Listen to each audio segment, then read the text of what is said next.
जय श्री कृष्णा।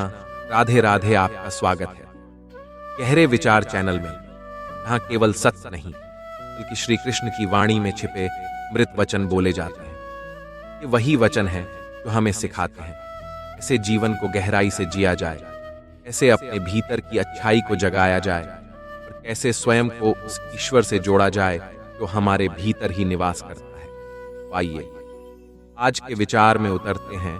जो विचार नहीं, श्री कृष्ण का संदेश है। भाग्य पहले से लिखा हुआ होता है। हम जो भी कर रहे हैं वह किसी अदृश्य लेख के अनुसार ही घटित हो रहा है। क्या यह जीवन, हमारा सुख, हमारा दुख, हमारी हार, हमारी जीत, क्या यह सब पहले से तय है?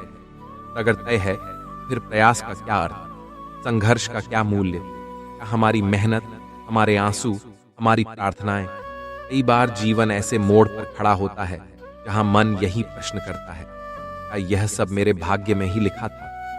जब कोई अपना हमें छोड़ जाता है, जब सारे दरवाजे बंद हो जाते हैं, जब हम हर दिशा में कोशिश कर चुके होते हैं लेकिन परिणाम फिर भी शून्य रहता है, भीतर एक गूंज उठती है, क्या यह मेरा भाग्य था? तो उसी क्षण हम टूटने लगते हैं, भाग्य पर दोष देने लगते हैं, कभी कभी उसे ही अंतिम सत्य मान बैठते हैं। लेकिन क्या वास्तव में भाग्य ऐसा है? श्रीमद् भगवद गीता में भगवान श्री कृष्ण ने अर्जुन से कहा था, मनुष्य स्वयं अपने उद्धार का कारण है और स्वयं ही अपने पतन का भी। अर्थात जीवन का नियंत्रण न किसी दूसरे के हाथ में है, न किसी जन्मपत्री के, न सितारों के, वह स्वयं हमारे अंदर है। श्री कृष्ण के अनुसार भाग्य कोई बाहर से लाद दी गई पांडुलिपि नहीं है, वह हमारे ही कर्मों की प्रतिछाया है। हर विचार, हर कर्म, हर भावना जो हम बीते जीवन में करते हैं वह भविष्य की जमीन पर अंकुर बनकर उगती है। अगर हम आज निराशा बो रहे हैं, कल दुख की फसल लाजमी है। अगर हम आज संकल्प, श्रम और श्रद्धा बो रहे हैं, कल का भाग्य स्वर्णिम बन सकता है। लेकिन यह बात हम तभी समझते हैं जब हम खुद को रोक कर भीतर झांकते हैं। जीवन की सबसे बड़ी भूल यही है कि हम बाहरी घटनाओं को भाग्य मान लेते हैं और अपने भीतर की शक्ति को भूल जाते हैं। अगर भाग्य सच में पहले से तय होता, प्रहलाद एक बालक होकर विष्णु भक्त न बनता, एक रथ का सारथी भगवान न बनता, एक वनवासी राम न कहलाता। भाग्य लिखा गया था लेकिन कर्म ने उसे मोड़ दिया। भाग्य लिखने वाला स्वयं कर्म है। श्री कृष्ण ने स्पष्ट कहा, कर्म ही तेरे अधिकार में है, फल में नहीं। यह वाक्य सिर्फ कर्म की महत्व नहीं बताता बल्कि यह भाग्य की सीमाओं को भी लांघ जाता है। अगर फल की चिंता मत करने का उपदेश दिया गया है, इसका सीधा अर्थ है फल यानी भाग्य को भी बदला जा सकता है। बदलने का माध्यम है कर्म। कई लोग कहते हैं, हमने बहुत मेहनत की फिर भी असफल रहे। क्या वह भी भाग्य नहीं था? हाँ, वह भी भाग्य था, लेकिन यह मत भूलिए बीते हुए कर्मों का परिणाम था। और आज जो आप फिर प्रयास कर रहे हैं वह आगामी भाग्य की नींव है। भाग्य स्थायी नहीं होता। ये कोई शिलालेख नहीं है जिसे पत्थर पर खोद दिया गया हो। तो बहती हुई नदी है जिसे हम अपने कर्मों से एक नई दिशा दे सकते हैं। भी कभी लोग कहते हैं, जो लिखा है वही होकर रहेगा। यह अर्ध सत्य है। पूरा सत्य यह है, जो किया जा रहा है वही लिखा जा रहा है। ये जीवन एक स्क्रिप्ट नहीं, मंच है जहां हर क्षण हम लेखक भी हैं और अभिनेता भी। श्री कृष्ण हमें चेताते हैं, जो व्यक्ति केवल भाग्य पर भरोसा करता है वह आलस्य को आमंत्रण देता है और आलस्य पतन का द्वार है। भाग्य पर विश्वास ठीक है, लेकिन उसके सहारे बैठ जाना मूर्खता है। जैसे बीज बो देने से पेड़ अपने आप नहीं उगते, उसे पानी देना पड़ता है, धूप साया देना पड़ता है। वैसे ही भाग्य के बीज भी केवल तब फलते हैं जब कर्म की वर्षा होती है। सोचिए, यदि आप जल रहे हैं फिर भी फल नहीं मिल रहा, शायद वह समय है जब प्रकृति आपको परख रही है। कि भाग्य बदलता है लेकिन उसका समय आता है, और समय तब आता है जब आप अटल होते हैं। मनुष्य जब संसार से हार मान लेता है वह कहता है, मेरे भाग्य में यही लिखा था। लेकिन जब वही मनुष्य भीतर की शक्ति को जागृत करता है वह कहता है, मैं अपना भाग्य स्वयं रचूंगा। यही श्री कृष्ण का संदेश है। हे अर्जुन, हो जागो, युद्ध करो। ये युद्ध केवल कुरुक्षेत्र का नहीं था, यह युद्ध हर उस व्यक्ति के भीतर है जो भाग्य और कर्म के बीच झूल रहा है। इसलिए अगर आप टूटे हुए हो, अगर आप थके हुए हो, अगर आप सोच रहे हो कि शायद कुछ बदल नहीं सकता, श्री कृष्ण आपको आज यही कह रहे हैं, चलो, भाग्य पीछे चलेगा, तुम कर्म करो, परिणाम सामने झुकेगा, तुम श्रद्धा रखो, तुम स्वयं देखोगे भाग्य भी एक दिन तुम्हारे चरण ढोएगा। कि भाग्य कभी पहले से तय नहीं होता, वह हर दिन हर पल आपके भीतर लिखा जा रहा है, आपके संकल्प से, आपके प्रेम से और आपके कर्म से। जब तुम सब कुछ कर चुके हो, जब तुम्हारा प्रयास भी थक गया हो, जब तुम्हारी आंखों में अब आंसू भी न बचे हों, अब भी एक शक्ति है जो शांत बैठी है तुम्हारे भीतर, तुम्हारे बहुत भीतर। वहीं बैठा है वह जिसे तुम ईश्वर कहते हो, कृष्ण कहते हो, प्रभु कहते हो। वह भाग्य लिखता नहीं, वह केवल देखता है तुम कब अपने भीतर उस भरोसे की लौ को फिर से जलाते हो। वह तब तक प्रतीक्षा करता है जब तक तुम यह न समझ जाओ कि भाग्य उसके हाथ में नहीं, तुम्हारे संकल्प में है। फिर जब वह देखता है तुम गिरकर भी उठे, रोकर भी मुस्कुराए, थककर भी चलते रहे, वह तुम्हारे जीवन में प्रवेश करता है बिना शोर किए, बिना आकाश फाड़े, बिना किसी चमत्कार, किसी माँ की तरह तो तुम्हारे पास आ बैठता है। तब तुम्हारा भाग्य बदलता है नहीं, वह नतमस्तक हो जाता है कि तुम अब वो नहीं रहे जो केवल भविष्य को देखता था, तुम अब वो बन चुके हो जो वर्तमान को जीता है। वही श्री कृष्ण की सीख है। वर्तमान में स्थित हो जा अर्जुन, वहीं युद्ध भी है, वहीं समाधान भी। सोचते हो अब मिलेगा मुझे मेरा फल, बदलेगा मेरा भाग्य। श्री कृष्ण कहते हैं जब तुम बदलोगे, मनुष्य स्वयं ही ब्रह्मा है, वह अपने विचारों से संसार रचता है, अपने कर्मों से भविष्य गढ़ता है और अपने प्रेम से ईश्वर को भी अपने भीतर ला सकता है। इसलिए रुकना मत।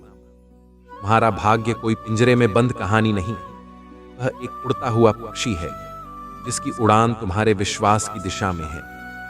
आज का अंधेरा तुम्हें डरा सकता है, लेकिन याद रखना, जिसके हृदय में दीप जलता है उसके जीवन में सुबह होना तय है। तुम एक बीज की तरह हो जिसे जमीन के नीचे दबाया गया है, अंधेरे में, अकेले, लेकिन वो दबाया नहीं गया, बोया गया है। तुम्हारा भाग्य भी एक दिन उसी बीज की तरह फूटेगा। अंधकार को चीर कर रोशनी की ओर बस चलते रहो, विश्वास रखो, कर्म करो, सबसे बढ़कर प्रार्थना करो, क्योंकि भाग्य वहां झुकता है जहां मनुष्य प्रेम और कर्म से सिर उठाता है। भी सोचा है जब सब कुछ हमारे हाथ में नहीं होता, फिर प्रार्थना में आंसू क्यों आते हैं? तो हम रात के सन्नाटे में चुपचाप आंखें मूंद कर कहते हैं, हे प्रभु, बस एक बार देख लो, बस एक बार छू लो। शायद इसलिए क्योंकि हमारे कर्म सीमित हैं, लेकिन हमारी आशा अनंत है। हमारी शक्ति सीमित है, लेकिन कृष्ण की कृपा सीमित। जीवन में ऐसे क्षण आते हैं जब हमारा तर्क मौन हो जाता है, केवल हृदय बोलता है, मुझे नहीं पता क्या सही है प्रभु, जो आप करेंगे वही पूर्ण होगा। वह अद्भुत क्षण होता है जहां भाग्य मौन हो जाता है और कृपा बोलने लगती है। श्री कृष्ण कभी भी केवल तुम्हारे कर्म का मूल्यांकन नहीं करते, तो तुम्हारे हृदय की गहराई को भी देखते हैं। वो यह नहीं देखते कि तुम कितनी बार गिरे, बल्कि वो यह देखते हैं हर बार उठे किस विश्वास से। यही है भाग्य का पुनर्लेखन। हाँ, भाग्य को मिटाया नहीं जा सकता, लेकिन उसे पुनः लिखा जा सकता है। कर्म से, प्रार्थना से, श्रद्धा से। इस प्रकार किसी चित्र पर रंग चढ़ाया जा सकता है, उसी प्रकार जीवन के पुराने लेख को भी कृष्ण के नाम से, प्रेम से फिर से रंगा जा सकता है। क्या हम तैयार हैं? यार हैं दीक्षा करने के लिए, कर्म करते जाने के लिए, बिना शिकायत के जीवन को स्वीकार करने के लिए? क्योंकि जब तुम किसी चीज को शिकायत के बिना सहते हो, वह पीड़ा नहीं रहती, वह तपस्या बन जाती है। जहां तपस्या है, वहां श्री कृष्ण स्वयं प्रकट होते हैं। कभी कभी जीवन की सबसे बड़ी उपलब्धि यह नहीं होती कि हमें क्या मिला, बल्कि यह होती है तुम क्या सहकर भी शांत रहे। यही शांति, यही समर्पण, यही जीवन का सबसे बड़ा सौभाग्य है। याद रखना, श्री कृष्ण ने कभी यह नहीं कहा तुम्हारा भाग्य तुम्हारा दास बन जाएगा। उन्होंने केवल यह कहा, यदि तुम मेरे हो गए सारा संसार तुम्हारा हो जाएगा। अब निर्णय तुम्हारे हाथ में है। क्या तुम भाग्य की पंक्तियां पढ़ते रहोगे, या अब तुम उठकर स्वयं भाग्य के लेखक बनोगे? क्या तुम बस भविष्य देखते रहोगे, या अब वर्तमान को इतना सुंदर बनाओगे भविष्य स्वयं तुम्हारे स्वागत में खड़ा हो? जो कुछ तुम्हारे पास है वही साधन है, जो परिस्थिति है वही अवसर है, और जो तुम हो वही योग्य पात्र हो इस कृपा के लिए। बस इतना समझ लो, तुम्हारा जीवन कोई गलती नहीं है, तुम्हारा संघर्ष व्यर्थ नहीं है, तुम्हारी प्रार्थना अनसुनी नहीं जा रही। एक दिन, बहुत शांत दिन, तुम्हारे जीवन में कोई हलचल नहीं होगी। तुम्हें लगेगा सब कुछ बदल गया है। शायद बिना किसी शोर के तुम्हारा भाग्य झुक गया होगा तुम्हारे विश्वास के आगे। कभी कभी हमें लगता है कि हमने बहुत देर कर दी है, बहुत कुछ खो दिया है, कुछ भी नहीं बदलेगा। लेकिन प्रभु कहते हैं, देर से नहीं आए, बिल्कुल समय पर आए हो। सब जागो और मेरी ओर चलो। हर आंसू जो गिरा है, हर घाव जो सहा है, हर क्षण जो टूटा है, वो व्यर्थ नहीं गया। उन्होंने उसे देखा है, महसूस किया है, और उसकी गूंज उनके हृदय तक पहुंची है। वे चुप थे, परंतु मौन में भी वे सक्रिय थे। शायद आज नहीं, पर आने वाला प्रत्येक दिन एक उत्तर लेकर आएगा। जब वह उत्तर आएगा, तब तुम समझोगे कि तुम्हारे आघात ही तुम्हारी आशा बन गए थे, तुम्हारे आंसू ही तुम्हारी दृष्टि बन गए थे, तुम्हारा विश्वास ही तुम्हारा नया भाग्य बन गया था। इसलिए मत रोको स्वयं को, मत रोकना उस बहाव को जो तुम्हें श्री कृष्ण की ओर खींच रहा है। भाग्य से नहीं डरोगे, भाग्य बनोगे। तुम्हारी चाल डगमगाएगी नहीं, क्योंकि अब हर कदम श्री कृष्ण के चरणों में होगा। तुम्हारी प्रार्थना मांग नहीं होगी, वह समर्पण होगी। जब कोई मनुष्य प्रेम और समर्पण से कहता है, हे कृष्ण, जैसा तू चाहे वैसा कर, वहीं से प्रारंभ होता है एक नव जीवन। ऐसा जीवन जो ना डरता है ना भागता है, बल्कि कृष्ण के नाम पर खिलता है। कि अंततः जीवन क्या है? सिर झुकाना नहीं, बल्कि हृदय झुकाना है। सफलता पाना नहीं, बल्कि शांति पाना है। भाग्य जीतना नहीं, बल्कि श्री कृष्ण को पाना है। और जिसने कृष्ण को पा लिया, उसका क्या छिन सकता है इस संसार में?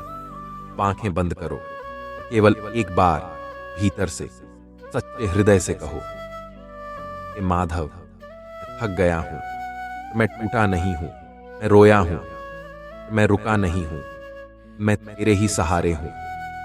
चल, और मैं तेरे पीछे पीछे आ जाऊंगा, मेरे भाग्य की सारी रेख। और जब तुम यह कह दोगे, तुम देखोगे कि तुम्हारा जीवन वही रहेगा। तुम्हारे भीतर रहने वाला तुम बदल चुका होगा। हे श्री कृष्ण, जब मैंने सब कुछ समर्पित कर दिया है, जब मैं तेरे सामने निःशब्द खड़ा हूं, क्या तू मुझे स्वीकार करेगा? टूटा हूं, छल नहीं किया, थका हूं तो भागा नहीं, डगमगाया जरूर हूं, तुझे कभी छोड़ा नहीं। तेरे प्रेम में इतना अधिकार नहीं कि मैं भी तेरा कहलाऊं? मैं तेरे उस अर्जुन जैसा नहीं जो संशय में था, डरा हुआ था, तूने फिर भी उसे गले लगाया था? मैं तेरे उस सुदामा जैसा नहीं जो फटे वस्त्रों में तेरे द्वार पर आया था, तूने उसे राज सिंहासन पर बैठाया? मैं तेरे उस वृंदावन के ग्वाले जैसा नहीं जिसके पास कुछ नहीं था सिवाय उस निष्कलंक प्रेम के? ए नंदलाल, तू तो प्रेम का पारावार है, तू तो दीनों का उद्धारक है। फिर मुझे भी स्वीकार कर ले, मेरे भाग्य को भी अपने चरणों की धूल बना दे, इसमें केवल एक ही पंक्ति हो, यह मेरा कृष्ण है और मैं उसका हूं। कि अब न मुझे मुकुट चाहिए, न राज्य, न यश, मुझे बस वह क्षण चाहिए जब तू मेरी पीठ पर हाथ रखकर कहे, चल, मेरा भार मेरा है। ये मधुसूदन, मुझे कर्म का भय नहीं है, मुझे भविष्य की चिंता नहीं है, कि अब मैं जान चुका हूं, जब तू साथ होता है तो राहें नहीं मिलती, राहें बनती हैं। भाग्य नहीं लिखा जाता, भाग्य झुकता है। मेरा युद्ध समाप्त नहीं हुआ, अब मैं अकेला नहीं हूं। मेरा जीवन वैसा ही है, अब उसमें तेरी छाया है। तो जब ईश्वर की छाया जीवन पर पड़ती है, फिर वह जीवन नहीं लीला बन जाता है। मैं तुझे नहीं ढूंढूंगा कृष्ण, मैं बस इतना करूंगा, जहां जहां प्रेम होगा वहां वहां तुझे देखूंगा, जहां जहां सत्य होगा वहां वहां तुझे सुनूंगा, जहां जहां धैर्य होगा वहां वहां तुझे महसूस करूंगा कि तू किसी एक मूर्ति में नहीं, तू हर उस हृदय में है जिसने अपने भाग्य से नहीं, तेरे नाम से लड़ना सीखा है। दोस्तों, आज के लिए इतना ही। चैनल को सब्सक्राइब करना न भूलें, कि हर विचार श्री कृष्ण के श्रीमुख से निकला एक अमृत वचन है जो आपके जीवन में नई दिशा, नई रोशनी, नया विश्वास ला सकता है। गहरे विचार चैनल से जुड़े, जहां हर शब्द में श्री कृष्ण बोलते हैं, हर मौन में मिलता है। जय श्री कृष्णा। राधे राधे।